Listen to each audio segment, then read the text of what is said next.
The pumpkin patch is officially closed for the season. It's such a bittersweet feeling here on the homestead. We love having our pumpkin patch. We love providing pumpkins to our community for inexpensive, but we also love cleaning it up and being done and having a break during the winter. So today I am in the pumpkin patch collecting as many pumpkins as I can. We will pile them up and we will offer them to people in the community to feed their animals.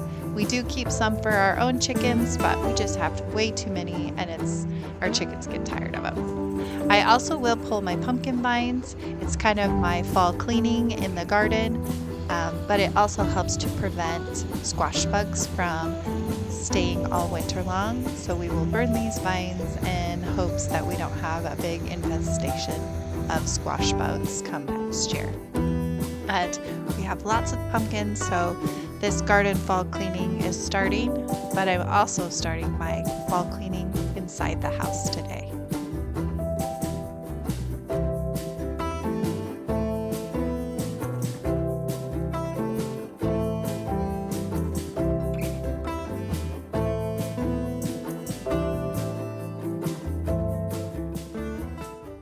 So it's that time of year again. It's the fall and I like to do my fall cleaning.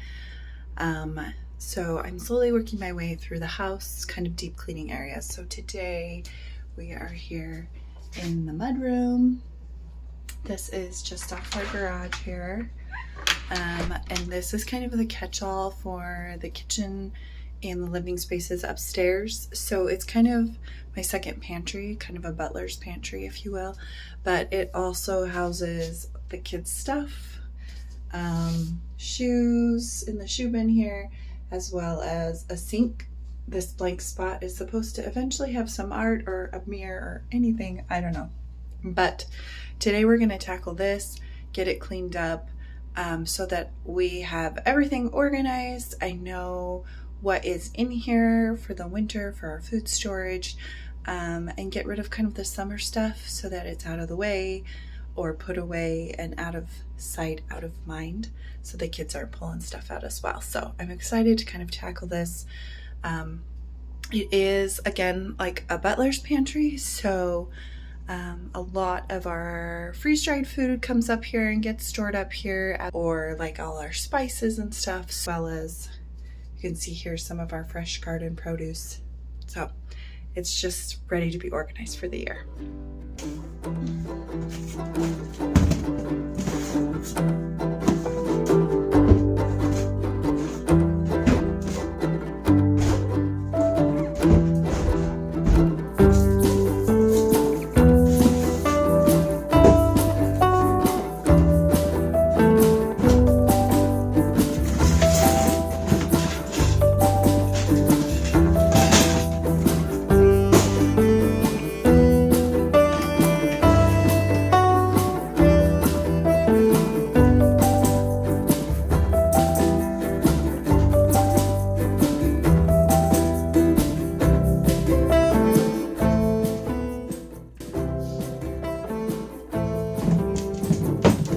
Almost every year my fall cleaning starts here in this mudroom. That's because it kind of becomes the catch-all for everything in our house. It comes right off the garage and lights right into the kitchen, and so everybody dumps everything in this room. It's also kind of a second pantry in our house, and so a lot of our food that comes in from the garden ends up in this area as well. So having it nice and clean and organized is really important through the winter. Today I am literally pulling everything off the shelves, everything out of the drawers and the cupboards, wiping everything down, vacuuming, getting everything nice and clean. From the windows to the cobwebs in the corner, I'm vacuuming out this section here. This is where my kids typically hang their backpacks, their helmets, their sporting equipment. All of the shoes go in the shoe bin. So it really is an area that gets super dirty and super messy fast.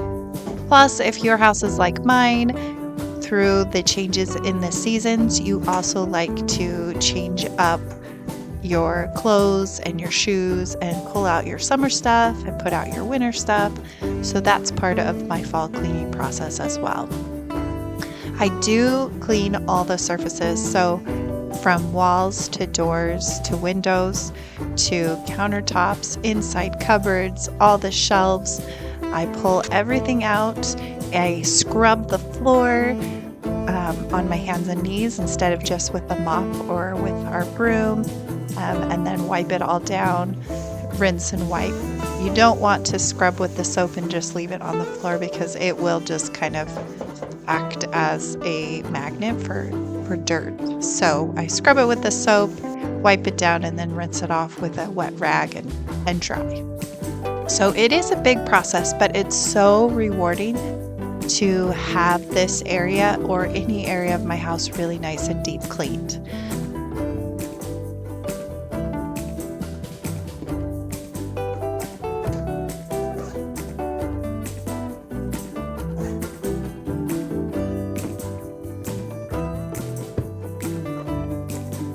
Possibly the biggest hurdle of this mudroom clean is finding all of the matching pairs of shoes.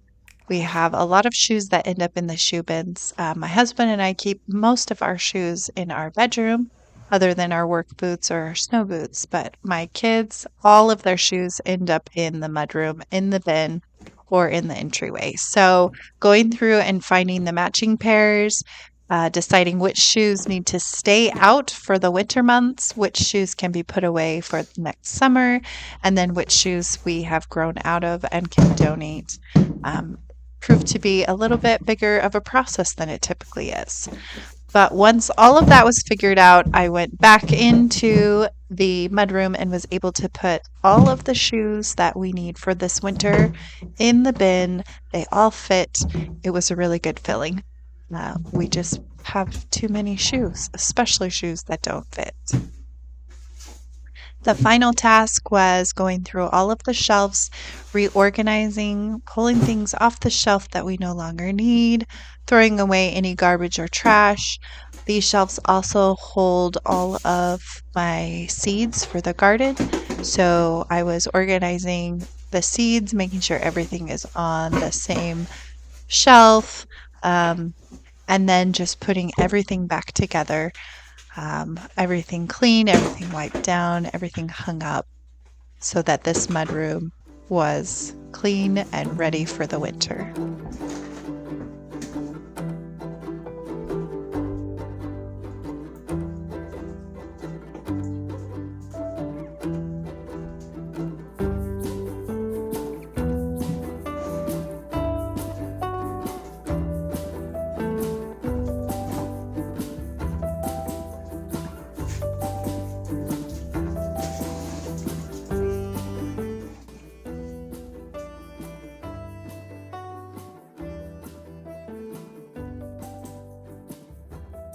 The last thing on our list today is getting dinner ready for the family.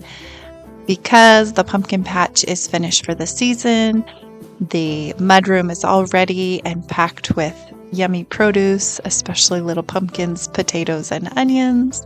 Today is a great day to make one of our fall favorites, which is dinner in a pumpkin. This is one that has been passed down from my husband's family. It's one that he grew up eating, and it is a great way to use up my pumpkins, and my kids love it. So the first step to making dinner in a pumpkin is you need a pumpkin. You can use any size pumpkin that works for your family. I typically use a medium-sized pumpkin that's big enough. I have done smaller individual pumpkins. That's kind of a fun thing. Today I'm using 2 medium pumpkins because I'm feeding a little bit of a crowd, but 1 pumpkin usually is enough in our family. Then I'm going to get my veggies ready. Today I'm shredding carrots and I'm going to chop some onions, and I'm also using zucchini. Typically for this recipe, I stick to onions and carrots, but I have some zucchini that we pulled from the garden, so we're going to use some of that in this as well. And you're welcome to add other veggies that your family might enjoy. I typically shred my carrots because they cook faster that way. And then I will chop my onions into about 1/2 inch to 1 inch chunks. And then the same with my zucchini. You don't want anything too big because you want it to be able to cook down when you're sauteing it, as well as to continue to cook and soften up inside of your pumpkin. Now, if you are interested in exact measurements for this recipe, I will include a link down in the description so you can head over to the blog and you can print out that recipe and try it for yourself.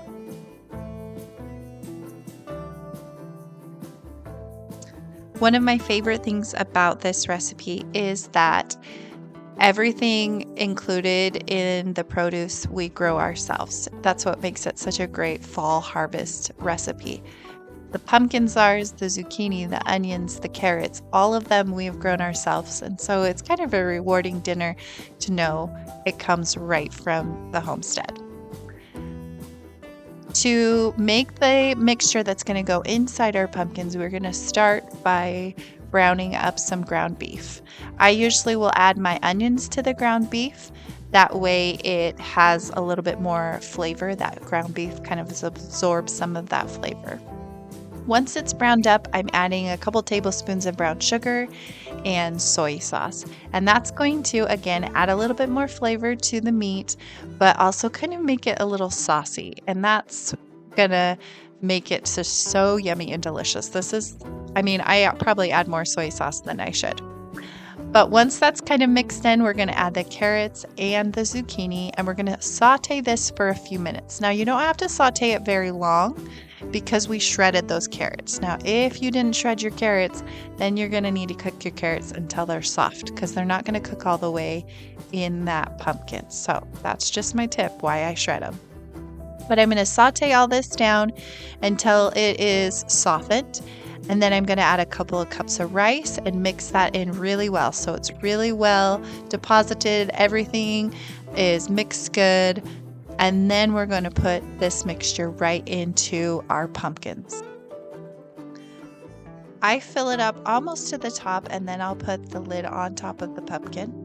This is going to go in the oven for an hour at 350 degrees, and then those pumpkins are going to come out, and look how beautiful they look. They kind of have this glossy color to them, and it just says fall. I just love this so much. Our pumpkin patch is one of our pride and joys of our homestead.